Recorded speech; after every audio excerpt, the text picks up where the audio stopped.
Miércoles 6 de junio del 2018, a mitad de semana, amigos, es un gusto estar nuevamente con ustedes aquí en la emisión estelar del Comercio TV con lo más destacado en esta jornada. Aquí iniciamos. El excontralor del Estado, Carlos Pollitt, y su hijo, John Pollitt, fueron sentenciados a 6 y 3 años de prisión. El Tribunal de la Corte Nacional de Justicia además dictaminó que deberán pagar más de 40 millones de dólares como reparación integral de forma solidaria. El Tribunal de la Corte Nacional de Justicia sentenció al excontralor Carlos Pollitt y a su hijo John Pollitt por el delito de concusión. Los dos sentenciados guardan relación con la trama de corrupción de la empresa brasileña Odebrecht. Hemos obtenido 2 votos favorables respecto de la participación en el grado de autor del señor excontralor y también en el grado de participación como cómplice del hijo del señor excontralor. En la sentencia consta la condena de 6 años para Carlos Pollitt, mientras que para su hijo se dictaminó 3 años de prisión. Se ha dado la razón a las instituciones que ejercemos la titularidad de la acción penal y la acusación particular en los grados de participación conforme se había ofrecido al inicio de la audiencia de juicio. Por lo tanto, se ha hecho justicia en este caso. Además, Carlos Pollitt y su hijo deberán pagar 40.4 millones de dólares como reparación integral de forma solidaria. Según el abogado defensor de John Pollitt, el dictamen será apelado. Es una sentencia que surge herida de muerte jurídicamente. No estamos de acuerdo, por supuesto, con los votos de mayoría, pero estamos de acuerdo en que la tesis jurídica de la inocencia de John Pollitt tiene altísimo porcentaje de ser confirmada en apelación. Esto es en segunda instancia. El Tribunal de la Corte Nacional de Justicia además ordenó que se investigue al ejecutivo de Odebrecht en Ecuador, José Concienzao Santos Filo, por presumir su participación en delitos tales como enriquecimiento ilícito, tráfico de influencias, lavado de activos, testaferrismo, delincuencia organizada, entre otros, conforme lo prevé el artículo 129.10 del Código Orgánico de la Función Judicial. En el desarrollo del juicio, la Fiscalía señaló que el excontralor del Estado habría solicitado 10.1 millones de dólares a la empresa Odebrecht con el fin de eliminar glosas y entregar informes favorables al país. De otra parte, el hijo de Carlos Pollitt fue acusado por cómplice, informó Javier Rosero. El exasambleísta César Montúfar acudió a la Fiscalía General del Estado para rendir su versión dentro de la investigación por el delito de cohecho relacionado al caso Odebrecht. Montúfar pidió que se vincule en el proceso investigativo al expresidente Correa, así como a la empresa Odebrecht. Vengo a rendir una versión dentro del proceso de investigación por cohecho para solicitar además al fiscal que vincule tanto al expresidente Rafael Correa como a la empresa constructora Norberto Odebrecht. Recordemos que Odebrecht durante el periodo de Rafael Correa creció en contratos de 800 millones a 4.100 millones de dólares, que en los propios dichos de José Concienzao era 1.5 millones de dólares los que iban a ellos de entregar en coimas, es decir, estamos hablando de cifras que superan los 300 millones de dólares y de funcionarios públicos que no son únicamente aquellos que fueron sentenciados en primera instancia en el juicio en contra de Jorge Glass por asociación ilícita. Estudiantes del Colegio Mejía, en compañía de su abogado, colocaron una denuncia en la Fiscalía en contra de Gustavo Yal y José Serrano por el presunto delito de tortura. Estos hechos habrían ocurrido en el año 2014 en una de las manifestaciones donde fueron detenidos 53 alumnos. Hasta la Fiscalía General del Estado llegaron 17 estudiantes del Colegio Mejía en compañía del abogado Gonzalo Realpe para colocar una denuncia en contra del cesado presidente del Consejo de la Judicatura, Gustavo Yalc, y del exministro del Interior y actual asambleísta José Serrano. Esto por presunto delito de tortura.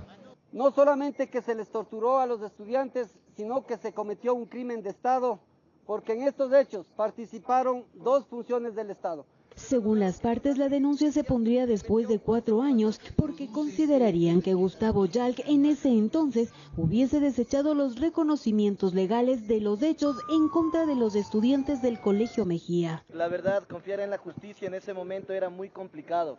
Nosotros veíamos cómo llegaban los funcionarios del gobierno cuando se daban las audiencias. Y en verdad era complicado, ya que incluso había mucho miedo. Recordemos que el pasado 18 de septiembre del 2014, los jóvenes pertenecientes al Colegio Mejía habrían protagonizado protestas y enfrentamientos con la Policía Nacional. Los estudiantes y ex estudiantes del Colegio Mejía, que en ese momento fueron detenidos, fuimos tratados realmente muy mal. Tras los hechos, los agentes policiales habrían realizado la detención de 53 jóvenes que se los acusó del presunto delito de daño a bienes ajenos. ¿Cuál era el objeto del ministro Serrano de haberles golpeado y torturado toda una noche a los estudiantes del Colegio Mejía?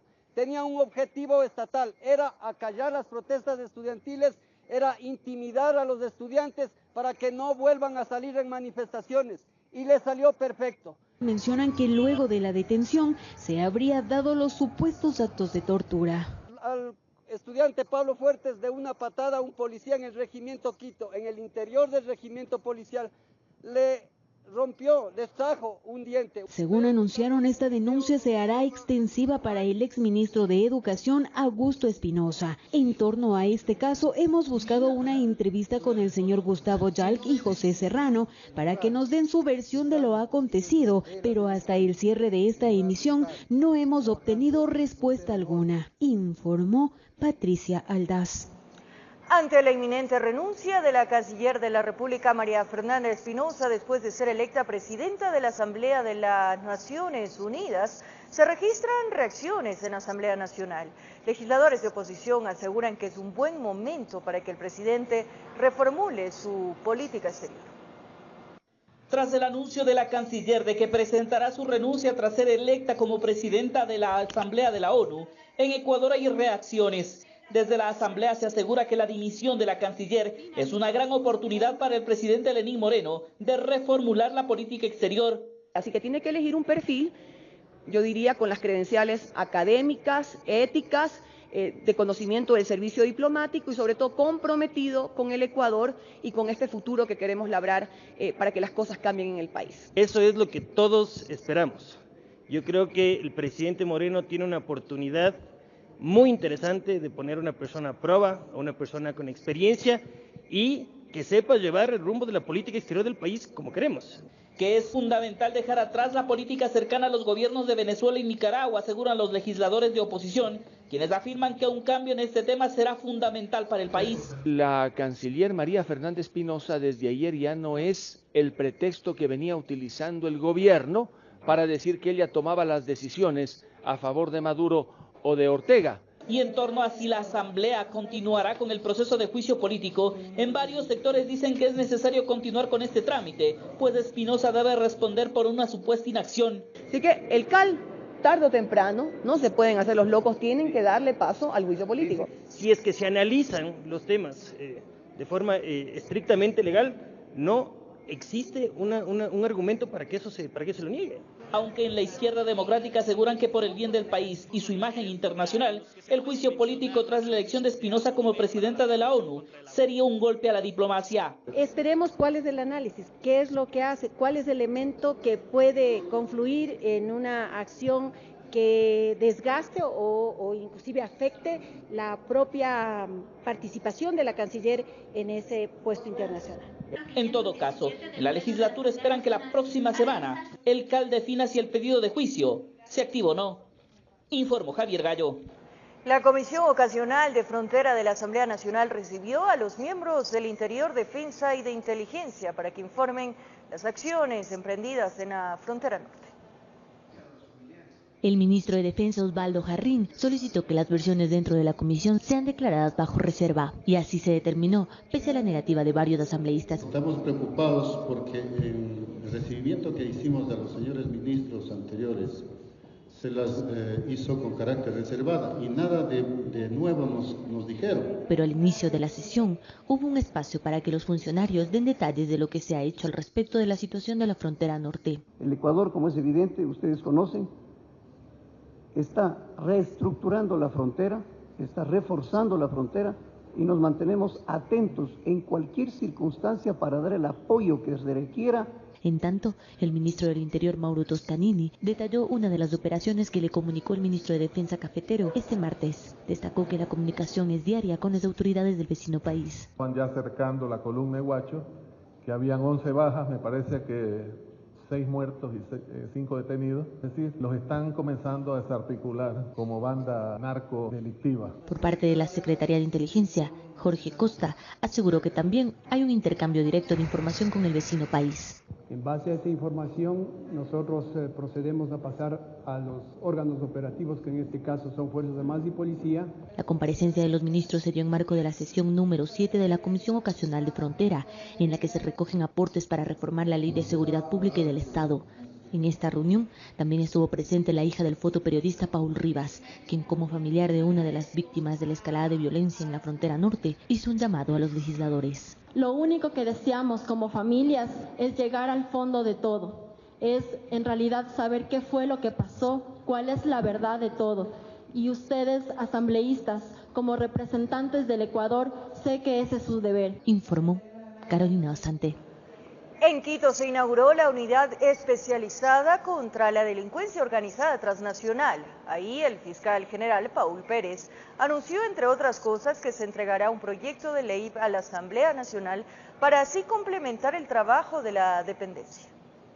Combatir de forma eficaz y técnica el crimen organizado es el objetivo que tiene la Unidad Nacional Especializada contra la Delincuencia Organizada Transnacional. Así lo dio a conocer el fiscal general del Estado, Paul Pérez, que inauguró la mañana de este miércoles 6 de junio la infraestructura. Estará encargada de la investigación y procesamiento penal de los delitos vinculados con la delincuencia organizada, tales como el terrorismo y su financiamiento, el tráfico a gran escala de sustancias catalogadas sujetas a fiscalización, sean de carácter nacional o transnacional, aquellos delitos cuya perpetración provengan siempre de una estructura criminal. Por su parte, el fiscal Wilson Toainga, jefe de esta unidad, ve con buenos ojos del funcionamiento de esta unidad. A su criterio, al crimen organizado se le debe responder de forma técnica. La aplicación de las técnicas especiales de investigación, como las operaciones encubiertas, las entregas controladas, estarán a cargo de esta unidad. En la inauguración también se anunció que desde la Fiscalía se trabaja en un proyecto de ley orgánica contra la delincuencia organizada. La propuesta que hemos también realizado hoy para complementar el trabajo de los fiscales es un proyecto de ley orgánica contra la delincuencia organizada que estamos seguros tendremos una respuesta efectiva en la Asamblea Nacional. La dependencia funcionará en Quito, pero tendrá un ámbito de aplicación nacional. En Quito informó Andrea Orbe. Mediante el decreto ejecutivo 428, el presidente Lenín Moreno designó al exministro de Defensa Patricio Zambrano como representante permanente del Ecuador ante la UNESCO, cuya sede está en París, Francia. Según el documento, este cargo lo ocupó Galo Mora hasta el 16 de enero. Además, el jefe de Estado, a través del decreto 429, nombró al exasambleísta Fabián Solano como nuevo embajador de Ecuador ante Venezuela. Solano desempeñó este cargo en Cuba hasta agosto del 2017. Un pendrive entregado por uno de los implicados acogidos a la colaboración eficaz en el caso Balda revela nueva información según el exasambleísta presuntamente secuestrado en el 2012. Ahora solo esperan que la Fiscalía implique al expresidente Correa. La diligencia fue privada y se llevó a cabo en criminalística. El objetivo era extraer información de un pendrive que entregó una de las personas que se ha acogido a la colaboración eficaz dentro del caso del presunto secuestro al ex asambleísta Fernando Balda. No es obligatorio que estemos presentes, pero precisamente por un tema de transparencia se nos permite seguir todo el procedimiento. Eso es la apertura del USB, ver lo que hay adentro, sacar la información para convertirlo en físico. Esto es que ya podamos estar en el expediente. La diligencia duró aproximadamente 2 horas, a decir de Fernando Balda. La información que se mostró les hace pensar. Vamos por buen camino con esta pericia de extracción de información que contiene, como ustedes ya saben, un flash memory que ha sido entregado por una de las personas que se ha acogido a la cooperación eficaz. No puedo referirme al contenido de la información, aunque la hemos visto, no toda, es muy extensa, eso sí, porque se nos ha tomado juramento. Asegura que la declaración del ex secretario de la CNI, Romy Vallejo, no deja de sorprenderlos. Se ha confirmado lo que el expresidente Correa había negado, porque en la Fiscalía dijo que él no sabía nada, y además en su cuenta Twitter dijo que nunca hubieran viáticos, que él nunca dio las órdenes. Su mismo hombre de confianza acaba de contradecirlo. Hasta el 18 de junio próximo, la Fiscalía podrá vincular a más personas en el caso, y ahí esperan que se lo implique al expresidente Rafael Correa. Si es que se los vincula, la instrucción se acaba el 18 de julio y tendremos una audiencia preparatoria de juicio, donde ya será decisión del fiscal a quién acusa y a quién no acusa. Y tendremos que pelear porque se den los autos de llamamiento a juicio e ir a juicio propiamente dicho. El presunto secuestro de Balda tuvo lugar en Colombia en 2012, caso por el que 3 ecuatorianos fueron detenidos tras investigaciones. En Quito informó Andrea Orbe. 7 proyectos de reforma a la Ley de Comunicación ha recibido hasta el momento la Comisión de Participación Ciudadana. Se anuncia que estos serán analizados y se buscará unificar en uno solo. Existen discrepancias en la comisión ante la propuesta del Ejecutivo para eliminar la Supercom. Luego de que el CAL remitiera hasta la comisión los 7 proyectos de reforma a la Ley de Comunicación, incluido el proyecto remitido por el Ejecutivo, en la Comisión de Participación Ciudadana esperan sintetizar las propuestas en un solo proyecto. Tenemos que dar el mismo tratamiento a todos los proyectos de ley, pero sabiendo que hay un contenido diferente en cada uno de ellos.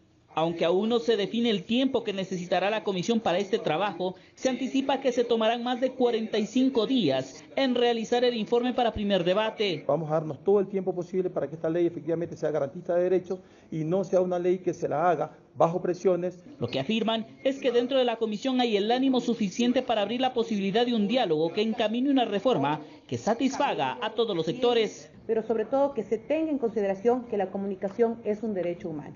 Aunque dentro de la comisión hay legisladores que no apoyan la eliminación de la Supercom, tal como ha propuesto el Ejecutivo. Yo creo que es necesario que haya también un sistema de regulación. Y todo esto será puesto en la mesa de debate. Desde este próximo lunes la comisión comenzará a recibir a las delegaciones que están involucradas directamente con la ley. Los primeros en comparecer serán el secretario de Comunicación y el presidente del Cordicom.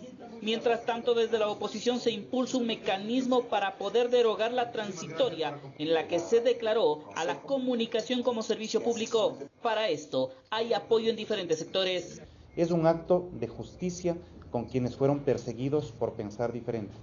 Este es un acto de justicia con los medios que fueron sancionados injustamente, pero sobre todo es un acto de justicia con los ecuatorianos. Consideramos que es dable, es una exigencia ciudadana y nosotros vamos a cumplir con aquello. En todo caso, la Comisión de Participación Ciudadana abocó ya conocimiento de los proyectos y este mismo miércoles arrancó con el análisis de esta normativa que busca reformar la polémica Ley de Comunicación. Informó Javier Gallo. La Confederación Nacional de Jubilados interpuso una demanda en contra del Instituto Ecuatoriano de Seguridad Social, IES, por presunta inconstitucionalidad por el descuento que realiza a las pensiones mensualmente. La Confederación Nacional de Jubilados y Pensionistas de Montepío del Ecuador acudió hasta la Corte Constitucional para presentar una demanda de inconstitucionalidad por el descuento de 2.76% de las pensiones que el Instituto Ecuatoriano de Seguridad Social, IES, realiza mensualmente. Y en este momento nos vemos en la penosa obligación de poner una demanda por descuento indebido de este 2.76. Afecta directamente a todos los jubilados y pensionistas de Montepío del Ecuador, sobre 480,000 personas. Según Manuel Muñoz, presidente de la Confederación, la decisión habría sido tomada por no obtener respuesta de las autoridades del IES al pedido de dejar sin efecto la resolución del Consejo Directivo tomada el pasado 13 de noviembre del 2015. El descuento de 2.76 con una resolución interna del Consejo Directivo del IES para pagar el 14º y el 13º sueldo, cosa que es ilegal e inconstitucional. En las resoluciones que ellos tienen se descuenta a todo activo para este menester. Según los afectados, ellos tendrían firmado un acta con las autoridades donde se comprometen a ya no descontar este valor de las pensiones. Y el actual presidente, el señor Rodas, pues hasta este momento no nos ha dado un resultado positivo. Según dieron a conocer, si su reclamo no es escuchado, esta no sería la única instancia a la que acudirán. No nos obliguen, repito, a tomar como mesa de diálogo las calles de la ciudad. Con esta demanda lo que busca la Confederación es la suspensión inmediata de esta resolución, informó Patricia Aldaz. El gremio de transportistas urbanos de Quito anuncia una movilización para este próximo lunes, esto como medida de rechazo a la suspensión del pago de compensaciones y a la negatividad del Consejo Metropolitano de dar trámite al alza de las tarifas. El anuncio lo hizo el gremio de transportistas urbanos de Quito durante una reunión de trabajo en la Asamblea Nacional. Destacaron que la medida se adopta en rechazo a la negativa que tendría el Consejo Metropolitano al no dar trámite al alza de pasajes y a la suspensión de la entrega de compensaciones. El día lunes próximo va a haber una marcha hacia el centro histórico. Vamos a reunirnos con el presidente, vamos a solicitar ser recibidos por el señor presidente de la República y después ser recibidos por el señor alcalde y, si es posible, por los concejales. Punto 1, para que ya nos den una respuesta porque ya nos vienen dando largas en el tema y no se puede esperar más. En esta reunión ampliada para tratar el tema participó la presidenta de la Comisión de Fiscalización del Legislativo, María José Carrión, los representantes de la Secretaría de Movilidad de Quito, de la Agencia Nacional y Metropolitana de Tránsito, entre otros. Allí el gremio volvió a insistir en la necesidad de un incremento en la tarifa que se ha congelado desde hace 15 años. Alza que incluso lo justificarían estudios técnicos realizados por una consultoría internacional. Ese estudio arrojó la tarifa de 42 centavos con el parque automotor que está actualmente. Durante la cita, la asambleísta Carrión hizo un llamado al alcalde y a los concejales. Insistió en que es un tema que debe tratarse con urgencia y que merece voluntad política. Y creo que hay que revisarlo adecuadamente. Pero paralelamente a esto, yo creo que hay que dar la compensación hasta que haya un proceso de establecimiento tarifario. Por su lado, el secretario de Movilidad, Alfredo León, dejó por sentado que la voluntad de solucionar estos temas existe desde la alcaldía. Sin embargo, no así desde algunos concejales. El Consejo Metropolitano de la ciudad pues ha puesto definitivamente ciertas trabas para cumplir con las decisiones que el mismo Consejo lo ha puesto anteriormente por normativa. Si hay que cumplir con temas de revisiones, de auditorías y todo lo demás, que se lo haga.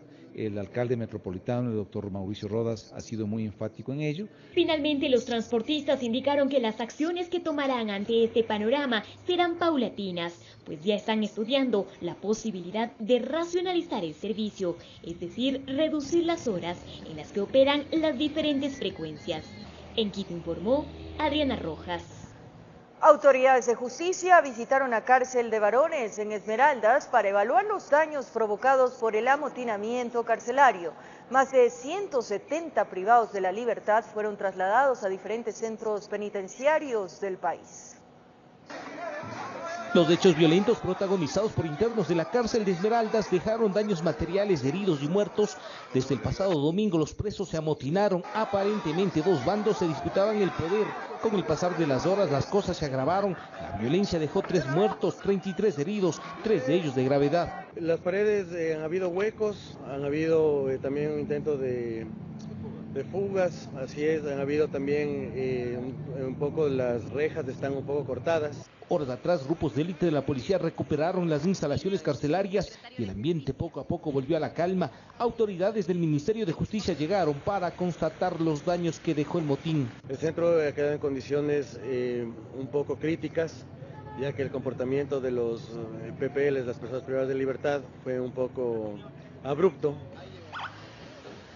Además confirmaron que más de 170 PPL fueron trasladados a diferentes cárceles del país. La medida obedece a evitar nuevos hechos violentos. Los enfrentamientos entre los privados de la libertad se habían dado por manejar el control del centro y porque muchos se cansaron de supuestas extorsiones. La banda Latin Kings, hay una sola banda que está identificada, son las personas que existe un mal comportamiento. El traslado no fue bien visto por los familiares de los internos que salieron de Esmeraldas.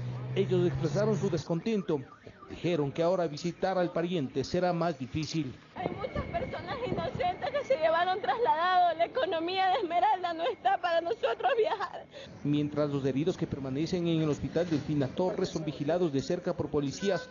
Hasta dicha casa de salud llegaron 23, 5 fueron dados de alta y los otros están en observación. Tienen heridas de arma blanca, golpes y quemaduras ocasionadas por sustancias tóxicas. Tenemos 3 pacientes que están complicados, 3 pacientes con quemaduras, los cuales las quemaduras están en el 50 y 60% de superficie corporal quemada, son quemaduras de segundo y otros tienen quemaduras de 3er grado, quemaduras químicas.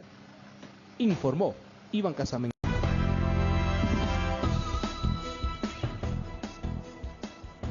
Es un placer, amigos, seguir con ustedes aquí en el Comercio TV. Gracias por su sintonía. Gran cantidad de droga fue decomisada esta madrugada en un populoso barrio del noroeste de la ciudad de Guayaquil.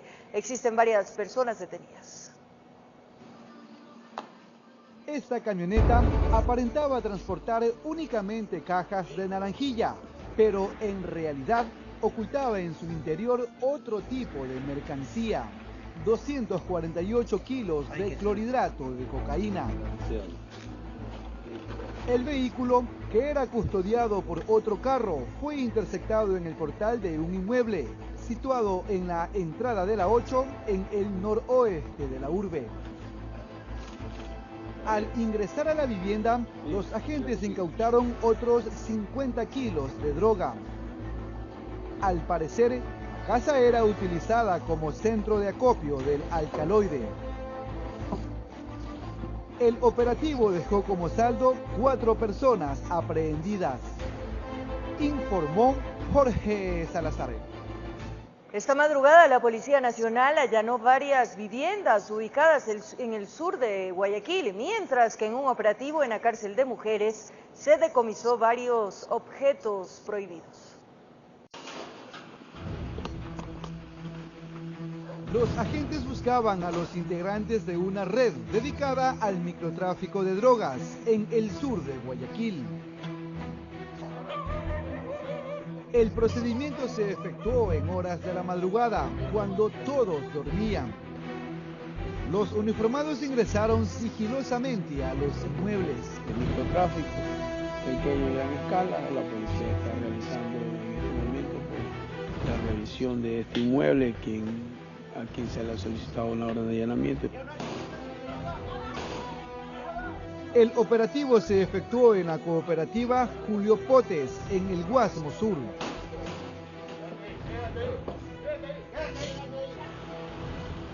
Entre tanto, varios calabozos de la cárcel de mujeres de Guayaquil fueron allanados.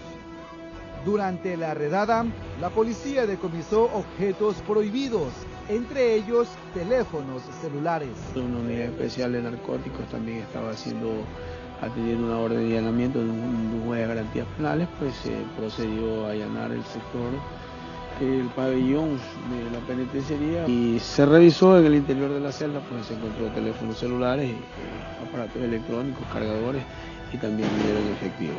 Informó Jorge Salazar.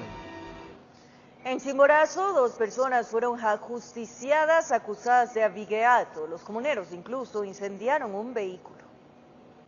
Así es como 2 presuntos delincuentes fueron ajusticiados por comuneros de San José de Payo, perteneciente a la parroquia Punín en Chimborazo.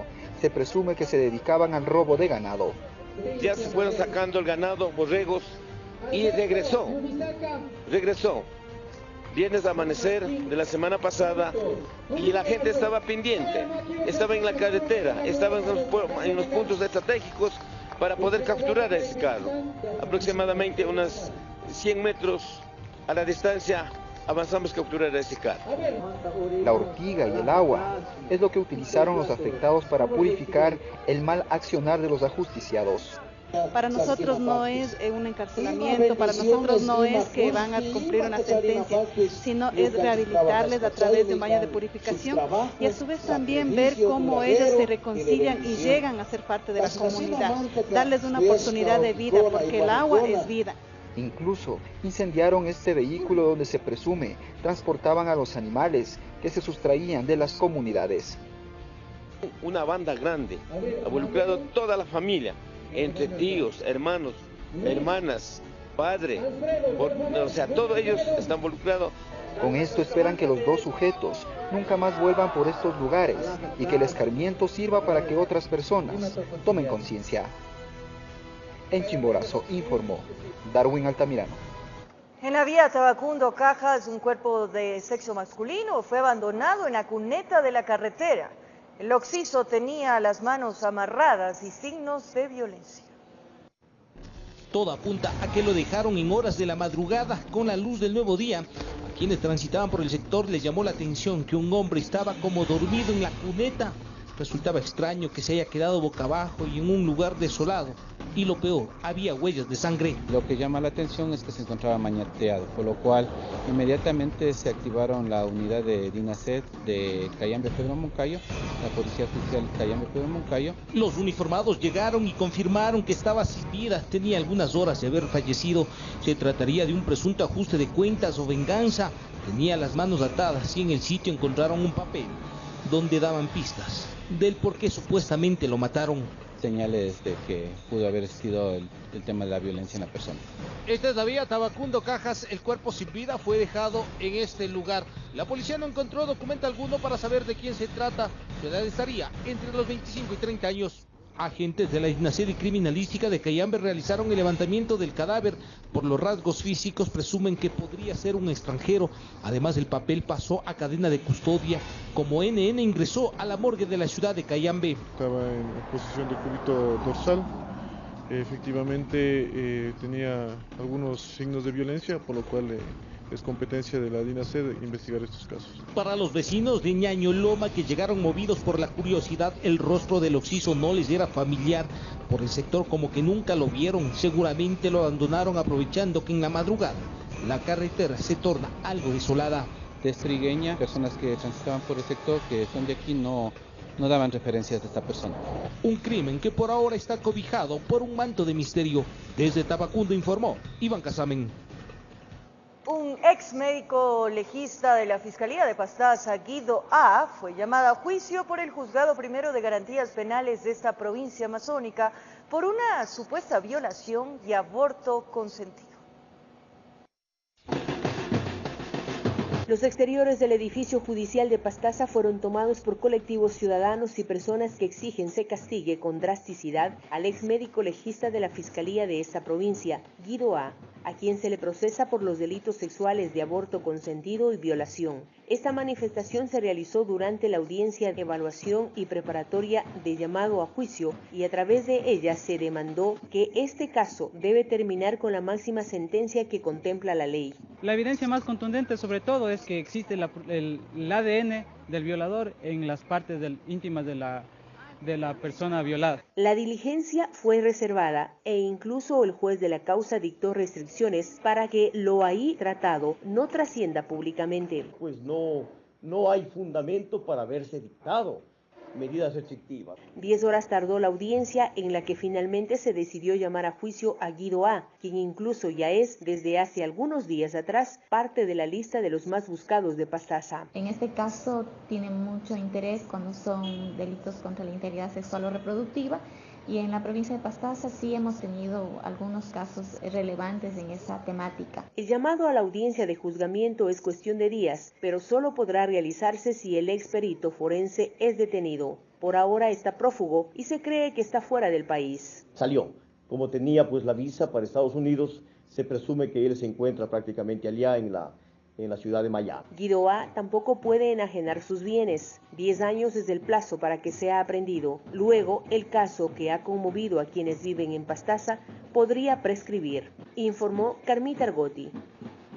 La Fiscalía entregó las llaves a la Federación Provincial de Loja, lugar donde fue asesinada la menor Emilia Benavides en meses pasados. Este local será nuevamente puesto en funcionamiento.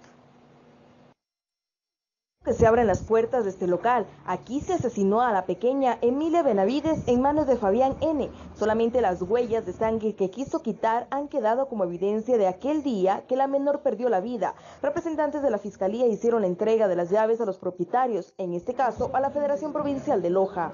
Entonces, en uno de esos llaves se encuentra ya la llave de aquí del local. ¿Sí? Entonces, luego le entrega a la persona que vaya a hacer la respectiva apertura. Después de 6 meses de haber permanecido cerrado, se sintió un ambiente tenso. Para ello se bendijo el lugar para poder nuevamente ponerlo en funcionamiento. El cura aquí bendijo este lugar y que todo marche bien, pues de hoy en adelante, que no volverá a tener esas tragedias que se vivió pues hace unos meses anteriores. De la muerte de Emilia Benavides se desprendió la red de pornografía infantil, caso que aún sigue en investigaciones. Se digne santificarlo y que este lugar sea un recinto de paz, de amor y de fraternidad. Dios Padre Todopoderoso, te pedimos que bendigas esta agua que nos recuerda nuestro bautismo y quienes la recibamos seremos renovados en el cuerpo y en el espíritu. Por Jesús. En Loja informó Marcela Constante Brito. Ahora una ayuda social, porque una camioneta Chevrolet Loop doble cabina 4x4 color verde fue robada la noche de este martes en el sector de la comuna, en las calles Ignacio de Quesada y Humberto Albornoz. Miembros de la policía informaron que fue vista por última vez en el sector de Los Pinos. Si usted tiene información sobre el vehículo, por favor les pedimos, comuníquese con los números 098-743-5077 o al 2591-872. Esto aquí en la ciudad capital de la República. Muchísimas gracias, amigos, por acompañarnos. Nos despedimos. Un abrazo grande para todos.